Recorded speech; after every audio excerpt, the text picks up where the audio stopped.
ಕಲ್ಲಿನ ಅವಶೇಷಗಳಂತೆ ಕಾಣುವ ಈ ಸ್ಥಳ ಒಮ್ಮೆ ವಿಶ್ವದ ಅತ್ಯಂತ ಶ್ರೀಮಂತ ನಗರಗಳಲ್ಲಿ ಒಂದಾಗಿತ್ತು.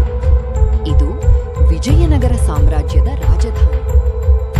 1336ರಲ್ಲಿ ಇಬ್ಬರು ಸಹೋದರರು ಹಕ್ಕ ಮತ್ತು ವಿಜಯನಗರದ ಅತ್ಯಂತ ಪ್ರಸಿದ್ಧ ರಾಜ ಕೃಷ್ಣದೇವರಾಯ ಅವರ ಕಾಲದಲ್ಲಿ ಸಾಮ್ರಾಜ್ಯ ಅತ್ಯಂತ ಶಕ್ತಿಶಾಲಿಯಾಗಿ ಬೆಳೆದಿತು. ಕಲೆ, ಸಾಹಿತ್ಯ, ದೇವಸ್ಥಾನಗಳು, ವ್ಯಾಪಾರ ಎಲ್ಲವೂ ಬೆಳವಣಿಗೆಯ ಶಿಖರ ತಲುಪಿತು. ವಿಜಯನಗರದ ಅತ್ಯಂತ ಪ್ರಸಿದ್ಧ ರಾಜ ಕೃಷ್ಣದೇವರಾಯ ಅವರ ಕಾಲದಲ್ಲಿ ಸಾಮ್ರಾಜ್ಯ ಅತ್ಯಂತ ಶಕ್ತಿಶಾಲಿಯಾಗಿ ಬೆಳೆದಿತು. ಕಲೆ, ಸಾಹಿತ್ಯ, ದೇವಸ್ಥಾನಗಳು, ವ್ಯಾಪಾರ ಎಲ್ಲವೂ ಬೆಳವಣಿಗೆಯ ಶಿಖರ. ವಿದೇಶಿ ಪ್ರವಾಸಿಗರು ಹಂಪಿಯನ್ನ ನೋಡಿ ಆಶ್ಚರ್ಯಪಟ್ಟಿದ್ದರು.